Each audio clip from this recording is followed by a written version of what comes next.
Good evening. Good evening to everyone, but especially those of you who saw a reel from this roundtable online, found some very interesting point of view, and then clicked to watch the whole episode to see if it was going to be worth your time. It's time to find out. Today, we're going to hear about creativity in business, creativity for profit, its role as a growth driver, its role in brand building, and its relationships with its several stakeholders. And we're going to be hearing about that from the top 1% of marketers in the country. But unlike a lot of the public events that they've done before, this time it's going to be a little different. This is not going to be a 20-30 minute long discussion. We're going to be going on Joe Rogan style for an hour and a half, 2 hours, maybe a little more. We'll see when our flights back home are. We have with us Shriram G. Shriram, from honing his craft during 11 impactful years at HUL as a brand and marketing manager, to now co-piloting the Whole Truth Foods, Shriram has mastered the art of turning ideas into iconic consumer experiences. He has over a decade of experience in marketing and business strategy, and he's on a mission to reshape consumer trust with honest and transparent brands. Shriram, glad to have you with us. Thank you, PG. Lovely to be here. Shagun Seda is a multi-award-winning marketing leader with nearly 2 decades of experience in building and scaling global brands across industries such as media, consumer tech, and FMCG. Shagun, you're currently heading brand and creative marketing at Viacom's JioCinema. She previously served as marketing director at Netflix and has received numerous accolades, including a bunch of Cannes Lions, One Show, Clio, Effies for her impactful and innovative campaigns. Interestingly, her earlier career also includes 16 years in creative leadership roles at agencies like DDB and TBWA India, where she delivered impactful campaigns that combined insights with groundbreaking creative vision. Shagun, very, very happy to have you here. Thank you. Alok, Mohanan, with nearly 2 decades of experience, again, has excelled in integrated marketing, brand management, and strategic communication across B2B and B2C. He is currently the Senior Vice President of Brand Marketing at Dream11, India's leading fantasy sports platform. And we're all huge fans of the work that you and your agency teams have been putting out over the years. He's been instrumental in the platform's rise as a market leader, leveraging his expertise and innovative strategies to drive impactful campaigns and business growth. Glad to have you with us, Alok. That brings us to Amit Doshi. He's the CMO at Britannia, bringing with him over 2 decades of experience in marketing, sales, and capability building across consumer goods and technology sectors. Known for his leadership in driving innovation, digital transformation, and brand development, Amit has held key roles over his career at Perfetti and Lenovo. In fact, I think you have a lovely story of how this is your second stint at Britannia after a first stint in the beginning of your career, in fact, excelling across consumer B2C, SMB, and enterprise market. Welcome, Amit. Thanks, PG. Which brings us to our 5th participant, Mayur, Hola, seasoned marketing leader with over 20 years, again, in advertising, brand management, and creative strategy. We have over 100 years of experience on this table already. You're currently VP of brand at Swiggy. Again, wonderful work. Recently, congrats to you and your agency teams on that. He leads brand strategy across diverse verticals, including Instamart, Genie, food delivery, Dine Out, Swiggy Minis. You start as a game designer, Mayur. Takes all sorts, man. Fantastic. And then moved on to advertising as a copywriter at McCann, all the way now to leading brand at Swiggy. Mayur has always embraced growth and adaptability at every step, mark of a true leader. Shagun and Mayur, I'm sure y'all have lovely stories to share from your agency days to your brand days today. We'll get into all of it. Never a dull moment. Thanks, man. Smita, Salgaonkar. Smita has over 15 years of award-winning experience spanning digital marketing, consumer-centric strategies, and business transformation and AI. From starting her journey in HR operations at Shadi.com to management roles at Omnicom Group, and now leading as a principal architect for MarTech at Google, Her career is a testament to versatility and innovation. Along the way, she's earned prestigious accolades like Campaign Asia's Women Leading Change Awards and Impact's Top 30 Under 30, making her an inspiration for digital leaders globally. I have a lot to ask you, Smita. Thank you so much for joining us. Thank you, PG. I am clearly overwhelmed after reading all of this. I think we have about 115 years of experience amongst these guys at this table. So I'm going to start off with a very, very simple question. Shagun, I'd love to start with you on this topic. Why do good ads matter to a marketer? So that we can keep our jobs and come to illustrious roundtables like this. No, it's the only way businesses can survive. There's no other way. No matter what the world says about data and machines taking over storytelling, I think it's emotions and storytelling that will survive. So that's why it matters. What do you think? How good are we with Hindi? No, I'm kidding. Since you said like profanity is off the table, I said, can I bring Hindi to the table? You know, when I got pulled in here, and we've heard this often, I was told by someone I worked with earlier and who's now the food delivery CEO and heads a bunch of things there. He said, यार हम पैसे तो बहुत खर्चते हैं, पर वो नज़र नहीं आते. And this is the CEO who's running a business saying this to you, right? And he said, so your single-minded goal here is that whatever we spend, its impact should be disproportionate. It's a no-brainer then that whatever you create thereafter has to be great, and even good won't be good enough. So I think, yeah, you just have to be great today if you want to cut through everything that's happening. Our competitor, for context, one of our many competitors spends 2x of us in one of the categories we operate in. The only way for us to even have a little mention of the fact that you're doing some good shit, I hope that's acceptable, is by being at the very least good. As such, it matters. Fair enough. Fair enough. Smita? I think the pursuit constantly has been towards personalization and good ads. When we talk about it, I think it's also, I think we're moving in a direction where what we make as an emotional connect, we've also been wanting to go deeper and deeper and understand our customers and try and see if we can make a good ad for everyone so that we can render the story that we want to tell to them. So the pursuit has always been there, and I think that's what we all have been chasing towards, be it in terms of cost, in terms of efficiency, in terms of idea, in terms of data. So all of these chases that we've been doing, even to understand who our customer is, has been to basically render good experience, good advertising to them so that we can communicate our message to them. So I don't think relevancy of storytelling or ads has gone away.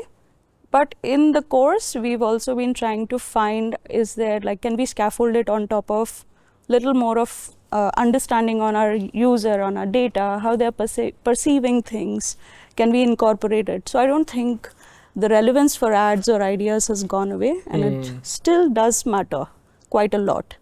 The only thing is, we do complicate our lives with technology, need for more data, and given the market that we operate in, we always operate by a cost.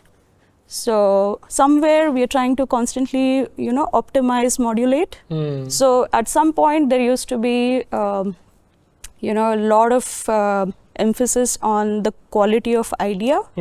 But now we are also trying to balance it with cost at which it can be delivered, the backing of data or insights that's powering that idea, and the participation that we have. It's no longer a director-led idea or something. You have your CEO also involved who has a point of view to render in it. So you're also trying to do a lot of stakeholder management while you're trying to deliver an idea. Right. So I think they still do matter. And I love ads. So where are you on this, Amit?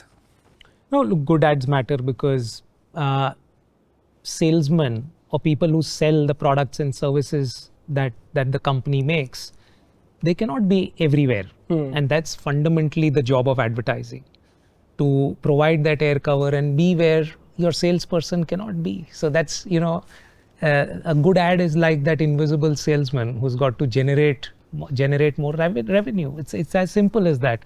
See, there was always way many more bad ads at any point in time than there were good ads.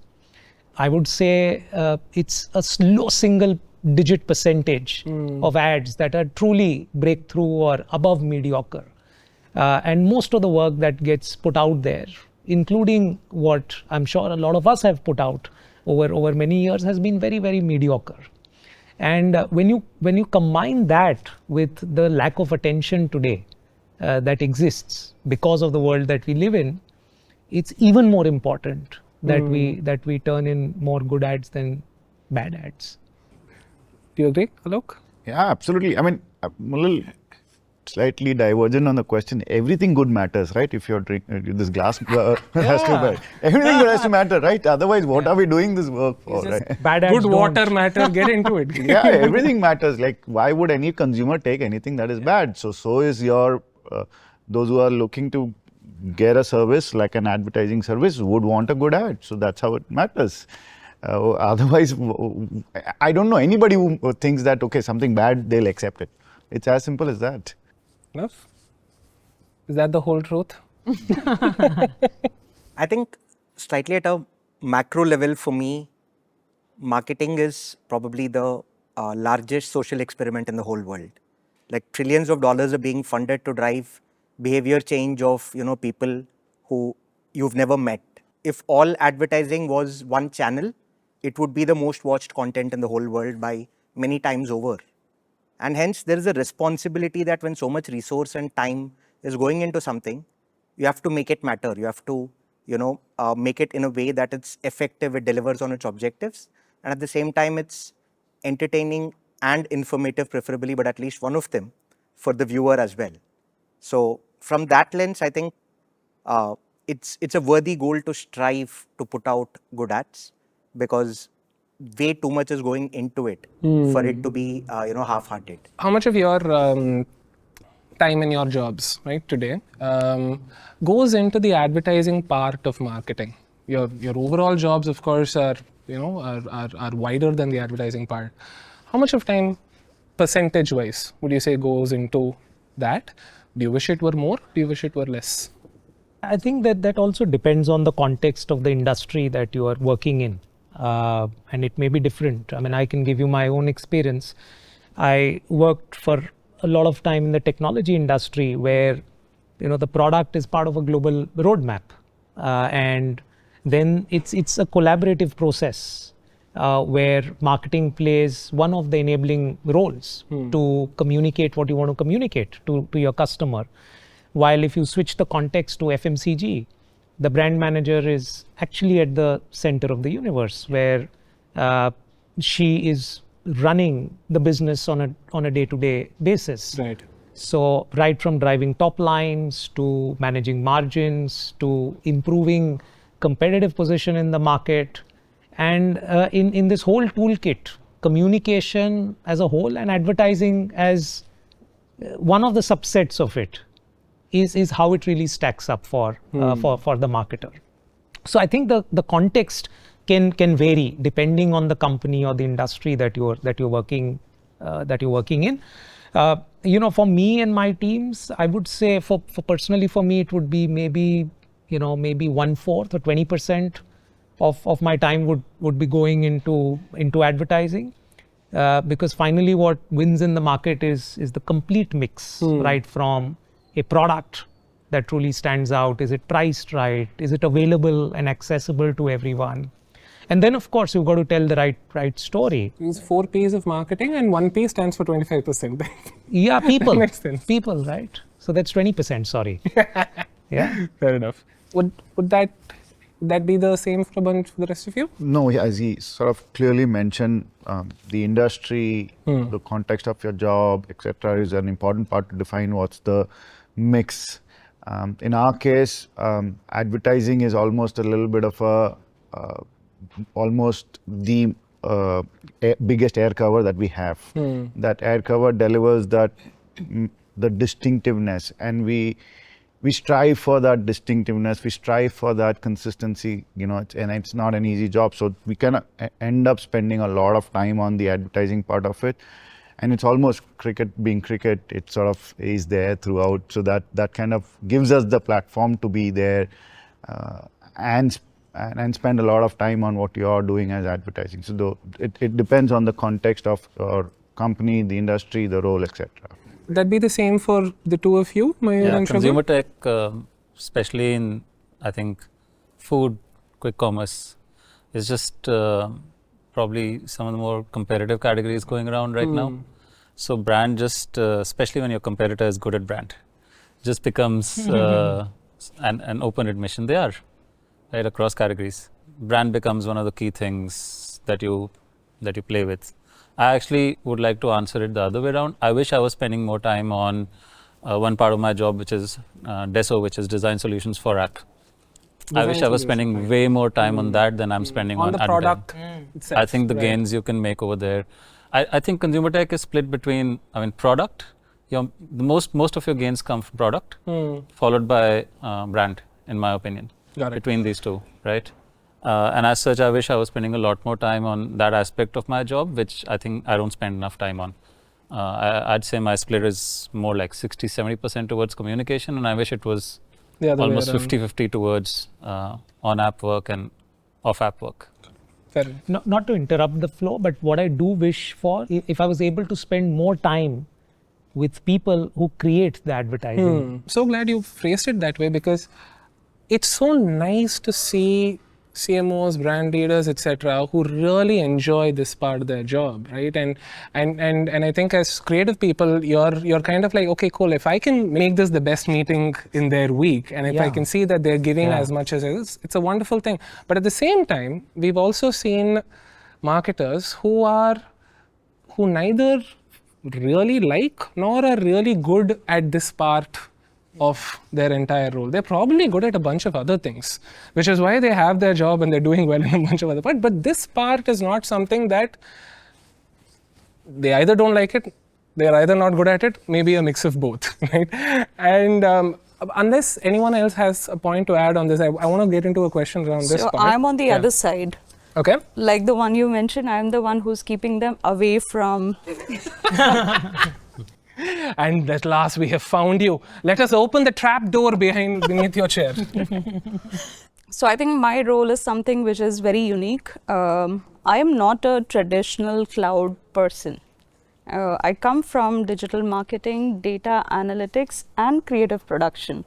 So my background has been very strange, because before this I used to work at Media Monks as country manager. Wow. And that allowed me to take a flavor of actually having, dipping my hands into creative ideation production, media, which is more on deployment activation, and analytics and measurement. So when we're talking about this, that's where I've kept myself busy. This is more like a challenger. Like I'm trying to challenge myself to try and understand, because we are entering into the era of AI. Yeah.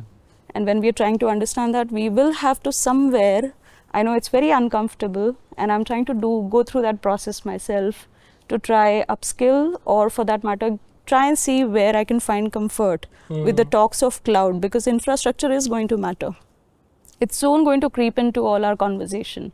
Where in media management, we used to have something called real-time bidding, and in a brand meeting someone said RTB, and I'm thinking real-time bidding, and someone's talking about reason to believe.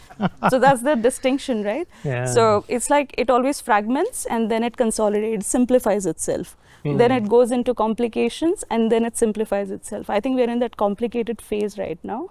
So that's what I'm trying to do at Google, where I'm trying to bridge in the narratives, things that we understand a little better, which is the ads component, and where does the role of cloud, AI, technology comes into being. So not necessarily involved into advertising directly, but anything that influences advertising. And I'm trying to basically bring our cloud folks and make them empathize with this side, which is the creative advertising side of what we do as marketers. It genuinely feels today that there is a battle of ideas in your discipline. And I know that each of y'all take the take internet discourse at varying levels of seriousness, right? But are you all on a team when it comes to something like this, or how do you all generally engage with the discourse around the discipline and everything that you'll see online about marketing from both qualified people and non-qualified ones?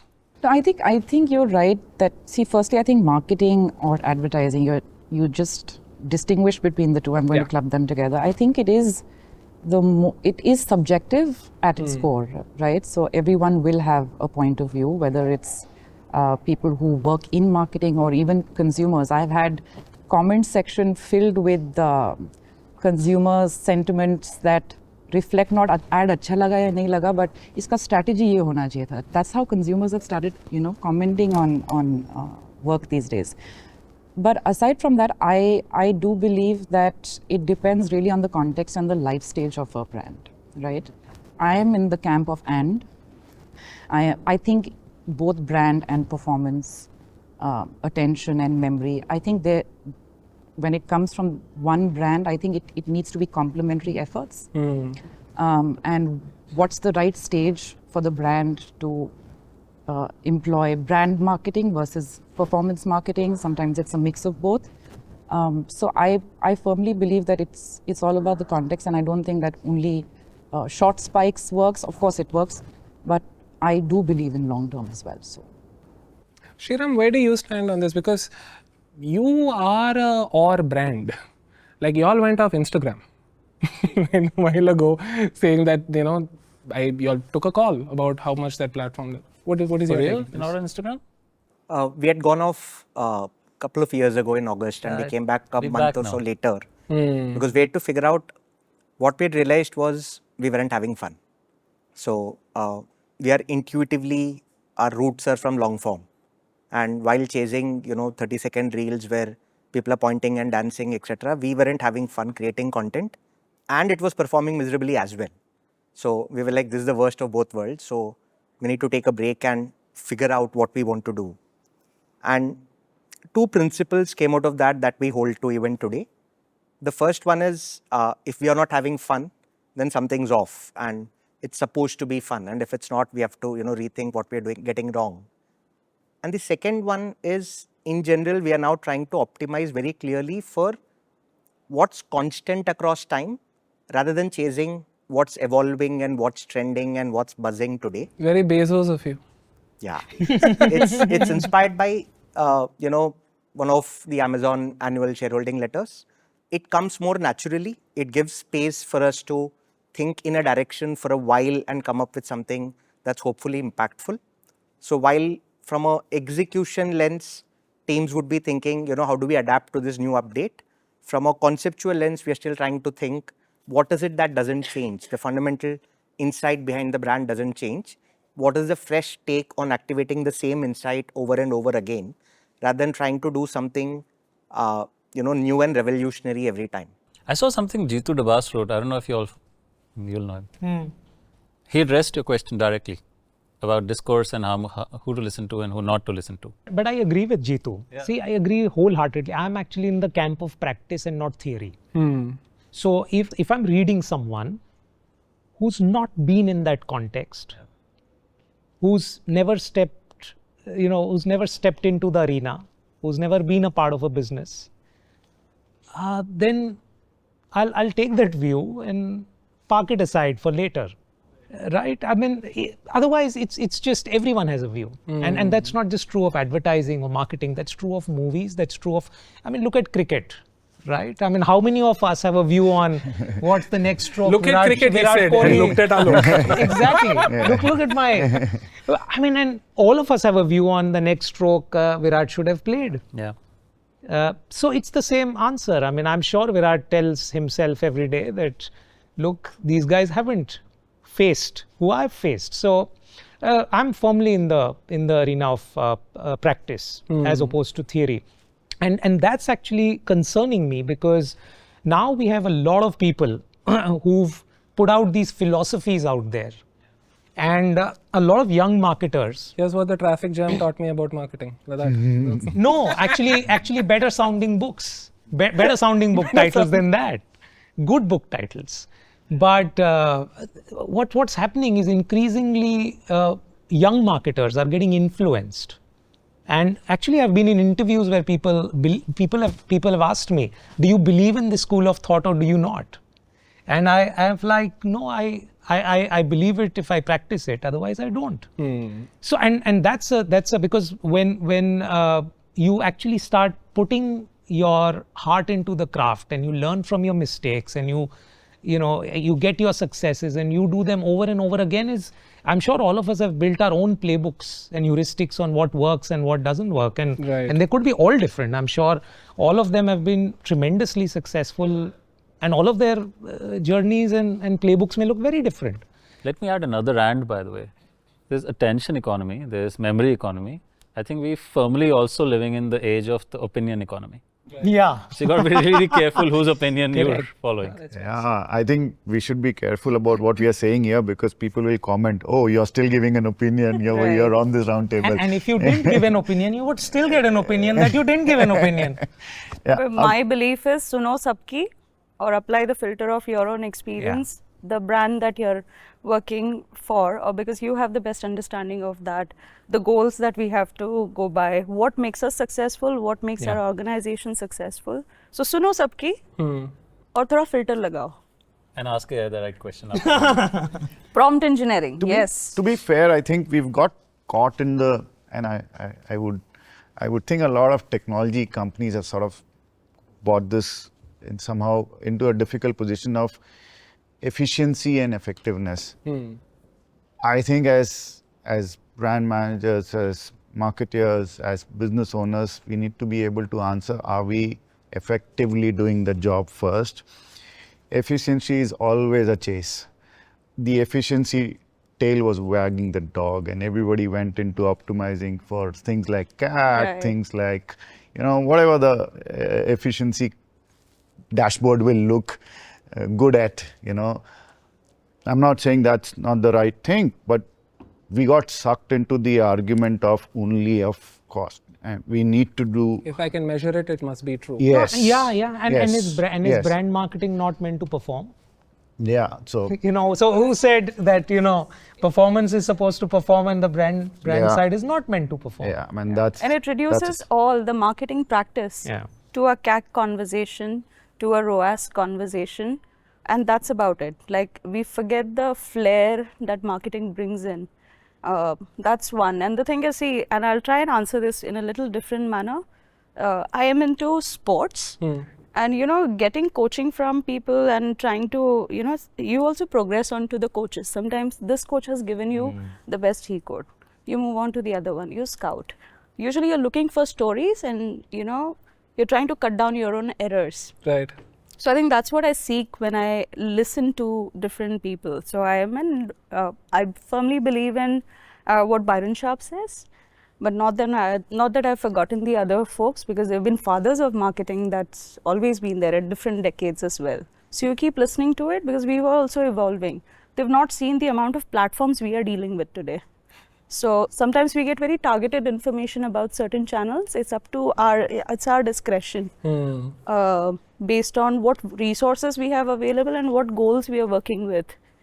Fair enough. I want to understand a little bit about what commercial cultures around the world make Indian marketers like y'all a little jealous.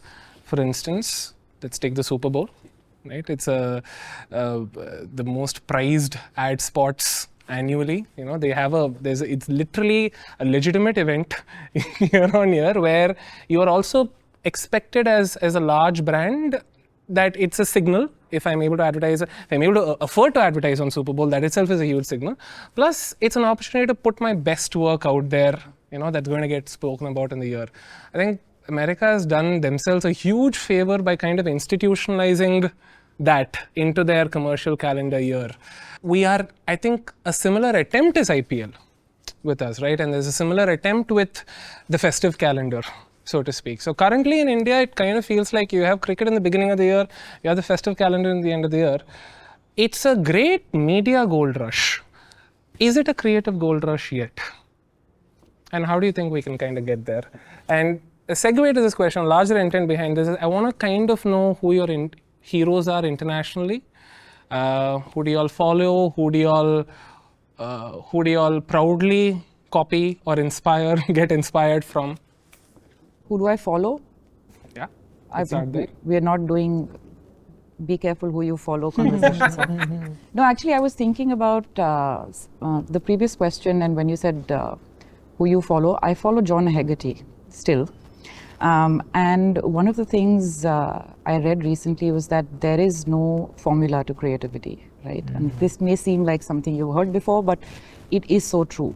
And as someone who's grown up voraciously consuming what you just called international commercial art, and setting personal benchmark spaces that I've kind of grown out of that now, and I see that while yes, that is something to aspire to, and it, any good craft is worthy of aspiring to, but it's not the big shiny Super Bowl moments anymore for me that inspire me. I mean, I get equally inspired by a LinkedIn carousel, by this cereal brand called Surreal, which is great. I mean, the way they're kind of breaking the mold on how their tone of voice and everything, and I think they're doing it at absolutely no Zero cost. Yeah. So I think it's the inspiration is everywhere right now. It's not just I am a convert in that sense. Like I'm no longer looking at the West or looking at what is happening around the world. Of course, it is great to get inspired by, but not something that I want to ape or kind of get into a formula with. Got it. I just like to just know what the hell is going on. I have zero interest in. I'm like Shagun. I like scanning the CAN archive for a while, right?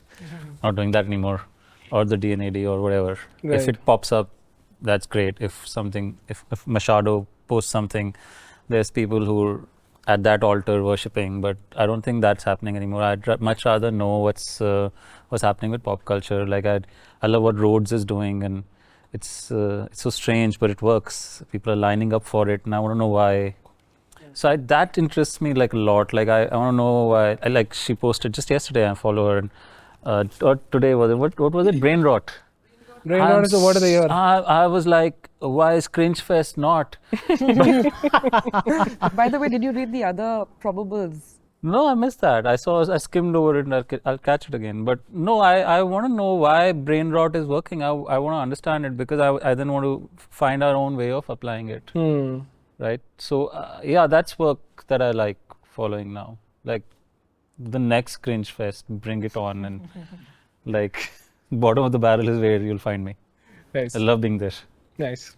Alok, does the IPL have what it takes to be a Super Bowl in terms for advertising? So again, the context of the industry is important. In my case, IPL is everything, because the product is linked to what the event is, right? So it's important. So for me, it's not so much as just as a media opportunity, it is also the core product. So it really is important, and you see the swell of the interest amongst the consumers, and you want to utilize that swell. So IPL is a Super Bowl.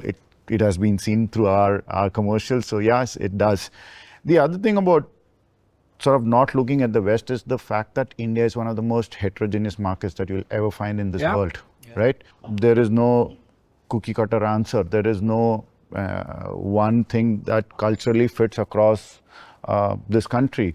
In fact, cricket is the only universal thing in this country. Not even Bollywood, not even individual films of each other. Cricket is the only true universal thing. That's a different take from Super Bowl. And festival also, it's a bit of a spirit. Even festive, by the way, I see brands in Britannia does fairly strong regional cut to all their communication, right? All of it is very different from the West. As for who you follow, I think there is infinite wisdom available from all places, as you said. You can follow everyone, apply your own filter, maybe dig deeper into some things that you like. It'll be a continuous cycle. I don't think we need to be worried that, okay, that phase needs to be done with. We shouldn't go around looking for opinions. It's important. I'm quite a a lover of looking for more opinion, not necessarily getting confused, but happy to know more opinions. I think there was a time when IPL almost was the Super Bowl of India. I think there's so many big brands were built on the back of like Zuzus and recently, recently depends on how recently it's cred and such. But I think that ship has sailed. There could be a host of reasons, but I don't think, I think there is a fatigue, there is certainly a famine of original creativity, but there is a fatigue as well that's set in because everything is so formatted and you have to deliver your message in 20 seconds and, you know, the whole, should this be should this be product? But I think what is working in its favor a little bit, and which is why, you know, it's incredible because it's fully a perception game, right? American brand CMOs, agency partners, overall that ecosystem has just kind of decided that, okay, cool, it's a really expensive spot, so it has to be really good also. Yeah. Very simply, our most expensive work ought to be our best work. But is it was agreed. Reddit that posted just a PPT slide and took away all the awards. Or the QR code the that's QR moving code around that went the like screen. And then he refused to credit his agency for it, and then they got into a huge drama on Twitter. Favorite, lovely. The Bird app. Bird app. Used to be Bird app. Anyway. But no, so coming back to this, it kind of felt like there is a consensus that my most expensive work ought to be my best creatively, right? The trouble that I see here is, for still a majority of brands, their best work is their least expensive. They barely want to put money into what is usually considered the best work. I know that in all of your portfolios, there are tons of exceptions to this. But when it comes to investing money and doing something creative, the Indian marketer is just somehow still seeing that as a versus thing, not an and thing. That's the mold that the Super Bowl is kind of broken. So without taking anything away from the fantastic stuff that Dream 11 has done, it helps that the ad before Dream 11 and after Dream 11 is bad. Absolutely. Yeah. Okay. Right? So That's important. That, That's very important. and right? you are not in it's not an extremely creative, competitive space as it can be for the amount of money that you are actually spending on these huge commercial things throughout the year. But I don't know whether, you know, Amit, I think said, we don't know the context of that brand's choice. We don't know the context of the fact that is it working or not working, okay? Remember, IPL delivers a shit ton of reach, right? It delivers the objective of building awareness very, very strongly. I think what we forget in this conversation of advertising is the power of media as well. And that's the last thing that we should ever forget. You can make the best piece of advertising, put it out for your own TV, and you think that you've done your job. No, that's the worst part of your job. That you've not done the job.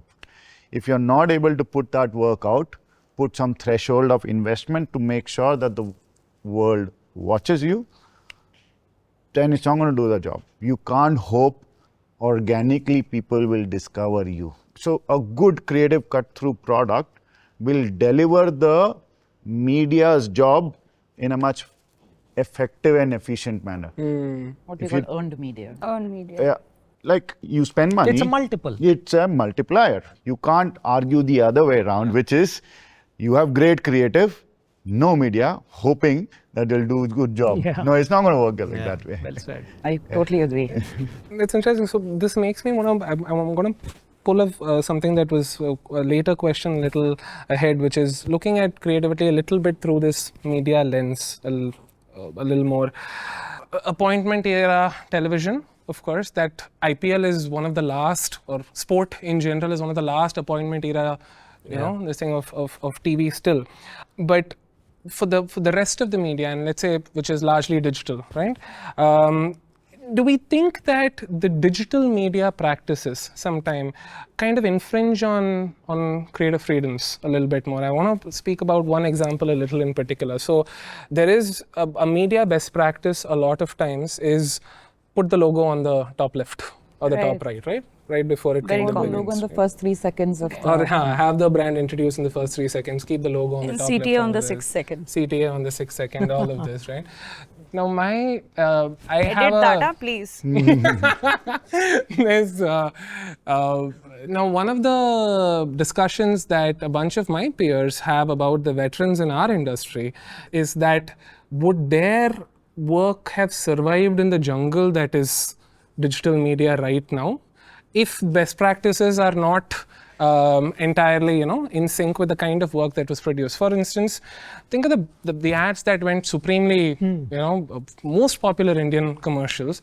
So many of them are the brand reveal is part of the ad. Which brand is doing this? That twist in the tail. You didn't know the Happy Dent ad was a Happy Dent ad till the last minute. Yeah. The Fevicol ads. You didn't know the Fevicol ad was that the one with the chicken? Yeah, the last 5 seconds it was reveals that it's Fevicol, right? So much of the impact comes from the brand itself naturally being a part of that aha moment towards the end of the ad, right? And I think the media best practices in so many ways have heavily injured or dare I say killed that genre of thinking when it comes to creative. It's kudos to creative people that they found ways around that. A lot of the best work that a bunch of y'all have done is still great work that does not have this problem. Actually, you could argue it both ways, PG, because we, we tend to think of examples which are like that, right? And all the iconic, a lot of that iconic work, I didn't see it on television, frankly, growing up. I saw Chal Meri Luna, I saw Dhara Dhara Shuddh Dhara, I saw Alpenliebe, where Alpenliebe was, I'm a Perfetti management trainee. So, it'll never go out of my memories. Center Shock. The first frame was popping the gum into your mouth.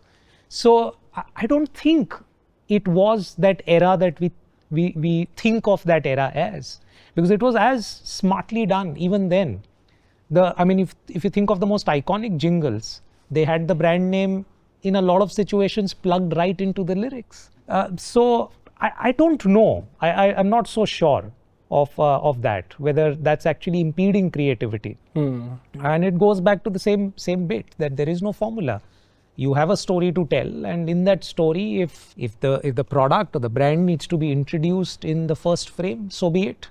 Or if it's going to be the most effective to be introduced at the 20th second in a 30-second spot and still have, as he said, the creative cut through and the brand will get registered, great. But I think that tussle happens because that's because both sides are not clear on what the objective is. Because otherwise this push and pull shouldn't exist, right? Whether the logo should be there on the top. So it's coming from a place of, hey, I don't trust the creative product. Yeah. So when I'm saying, hey, put the logo on the top left, actually I'm saying, you're not hearing me say that. But actually I'm saying I do not trust the creative product. It's just a workaround. And you've got to receive it. And vice versa. So if the two parties are very clear about what the objective is and both are delivering to that objective, because in a lot of pre-production meetings you would hear, oh, but this will take away from this and this. But look, finally we are in the business of commercial art, which has got to get me more customers or get me more revenue, or that's what matters. I think one layer to that is also appointment viewing versus digital consumer. The purpose for which we sit in front of a TV versus we sit in front of a digital screen available to us is the consumer mindset is very different. When we say appointment viewing, he's sitting there to perhaps the condition for that scheduledness in which the content is delivered. They're preparing for it, even if you're browsing. Like now, when we say it's not appointment viewing anymore, even if it's a live session or a live telecast, you're going ahead, but with the intention of consuming the content you have. On digital, it's a little fragmented. On OTT platforms, yes, someone's coming with the mindset of consuming something. That's why long format ads, like even a 2-minute ad, you will find those ad slots in those kind of OTT platforms who are ready to deliver those inventory. Can I slightly Yeah. interrupt and say that may not be necessarily true? And I'll take, not bragging, our own example. For 3 years consecutively, we put out 100+ second ad as our launch ad for IPL. Supposedly, it's done well for us. It, from a consumer point, it's done well for us from a business point of view. Right. Consumers have liked it. So I'm not too sure it's sort of screen specific or something. It may not necessarily be, but then we are also trying to straddle with the amount of people that will reach, the reach that longer formats would. No, that's Go actually ahead. true. I agree with her, because if let's say, so as he said, there's media, there's creative, and there's business objective.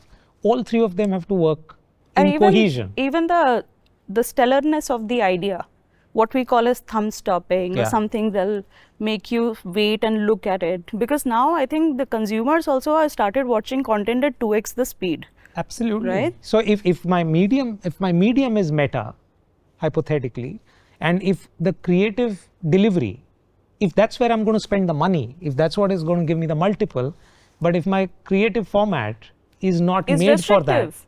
Yes. it is. In but your that, case, those I are the think- rules of I the think game. the ad was so good Right. that Like you could attain what you Yeah. wanted out of it, the virality, the impact of it. Like it could reach, people would actually go ahead and watch, not really skip it at the 6th second. So I'll kind of add one small part of it, and it's a bit of the hot topic and a rough. We need to look at it from the short term versus the long term thing, right? At least let me give you our perspective.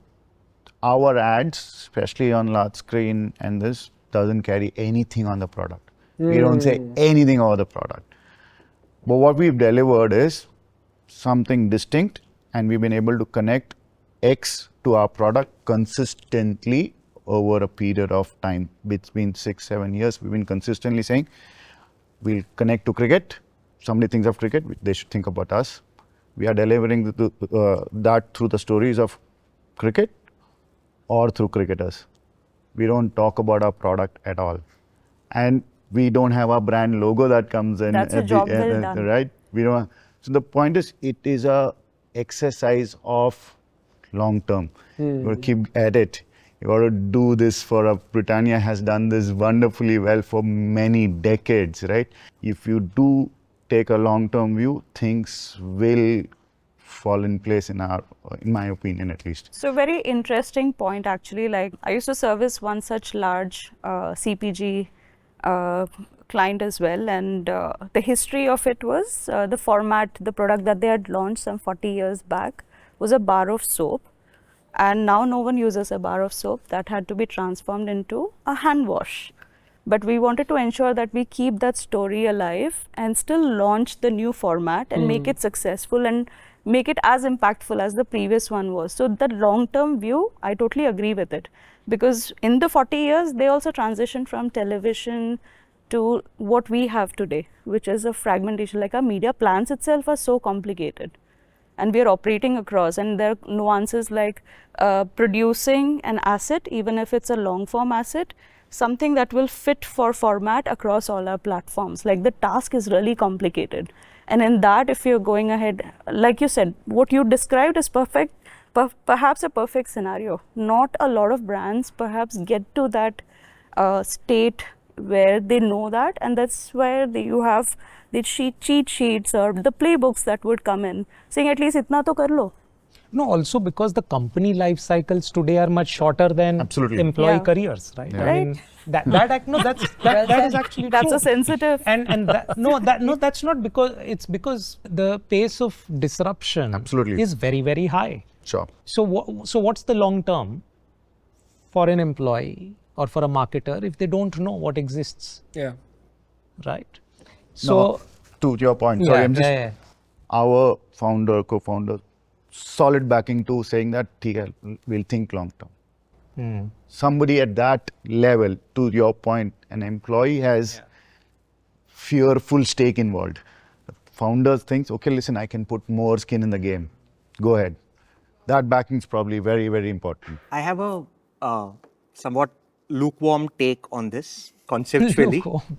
I think marketing as a discipline is a generalist discipline. You need left brain and right brain to do well in marketing. And what tends to happen is because both the left brain and right brain that you require are, extremely at high degrees. And most people don't have, both brains at high degrees. What tends to happen is you tend to get analytical about creative because that's easier. And you tend to get creative with media planning because that's also easier. It's sort of tougher to be creative with creative and analytical with media planning. And hence, that's the genesis, in my opinion, of all of these rule sets. Because you're reducing the complexity of the problem to a scale where you can comprehend and engage with, rather than scaling yourself up to engage with the problem at the complexity that it demands. And I've seen, to the point that you were making, we've run 2.5-minute ads on Instagram. And it's not an ad, it's a reel. And they work gangbusters. What we've realized is people sit and binge watch content. When you put it out, one entire series, they watch 8 episodes in one day. Yeah. So attention spans are actually not shrinking. It's just that the freedom with which content is available has basically made it challenging to produce content, and advertising is content at the end of the day, that is so insight dense and entertaining that people want to watch longer forms of it. So if you're able to make a 10-minute ad, fine, that's still engaging and people feel like watching it because it's content. They will watch it if you put it out. But it's so much more challenging to do it today than it was maybe 20 years ago. And to the point that you made, would our advertising, forefathers have, succeeded equally in this era? Possibly not. Simply because, there was a crutch, the margin of error was larger because that person cannot go away from the TV. Fine. Now the margin of error is smaller, hence you have to work harder in order to ensure that you're able to keep that person till 100 seconds in a Dream 11's case, or 2.5 minutes in our case. It's certainly possible, but it's far more challenging because people's taste and expectations from content have gone up dramatically in the last decade or so. That's quite well said. It's not a lukewarm take, it's a scorching take. I also wanted to just point out that a lot of the big tech, we are slaves to creativity, slaves to the algorithm, so to speak, that we were talking about, right? But I always find when it comes to branded content, like he says, the Metas and the Googles of the world, they don't have anything less than a 3-minute piece of forms. So I think whatever consumers will watch something as long as there's connect. Right. And since you spoke about earlier, who is it that you look up to outside, I think one thing that we probably haven't done well is how do we break the mold on the short form creativity? If you look at Geico as an example, they've done such a swell job of this. Wonderful. Yeah. So I think that's where we probably need to spend more time. I don't think the forefathers, I do think the forefathers would have survived today, because that storytelling, if there is a place, if there is a connect, it will survive. But I think what we need to get better at is the short forms. Yeah. I want to understand a little bit on how PR and marketing are almost like getting closer together than before. Founders are becoming a huge marketing influence than they have been ever before, right? What are the pros and cons to this? A founder's tweet can now replace your entire marketing budget for a campaign because that person has gone out and Stepping out just of the room for this question. Coming back in like 7 minutes. and but it is a new reality, and there are people who are very consciously doing a bunch of things in an approach which makes sense to them. What are the pros? What are the cons? What's it like being a marketing leader in a company where a founder has a fairly, distinct point of view about? A founder has a distinct point of view to be absent from all of this. So, a simple answer, but I think DP does it well. I'll bell the cat, call the elephant out in the room. I think he's out there. I think he's very decided about his approach with regards to it. He has built his brand well, given that he's very clear about the brand he's building, in my opinion, at least from the outside. And I think he's able to replace a lot of marketing dollars, in particular about product releases, by just tweeting them out. And Albi follows the same method. Yeah. Right? They seed well, but then if you don't seed today, do you even exist? If it's not seeded, so it's the seeding is the new. If it's not on the gram, it didn't happen. If it's not seeded, it's not seen. So they do that well, but Right. everyone needs to be honest. I don't think you can escape it. I'd say it's brilliant if you can get it right and be as out there as they're able to be. It's not the only way. Clearly, there are 2 brands in the market. Ours stays absolutely quiet with regards to the founder and does okay. I think that's what makes your category so much more fascinating because of these different approaches. Shriram, have you gone up to your founder and asked for a budget for a whole campaign and he's like, screw it, I'll act? Honestly, not really, because authenticity is core to who we are as a brand. And I think there is a subliminal signaling when the founder is out there, because people don't know how to get hold of brands if something goes wrong. But when it's a person, subliminally the signal people take out is that something must be good here because someone's willing to put their face to it. Fine. And I think in a very counterintuitive, illogical way, that builds trust without people even realizing it. And hence, for us, we didn't start out with such a clear hypothesis. We started out saying, you know what, Shashank is really passionate about this space. Who else can do a better job of explaining it than him? Like, what right does Shahrukh or Sachin have to explain this topic better than Shashank? Because Shashank is passionate about this. So we said, let's go with that. That authenticity will cut through screens and be felt on the other side of the screen. That's how we started.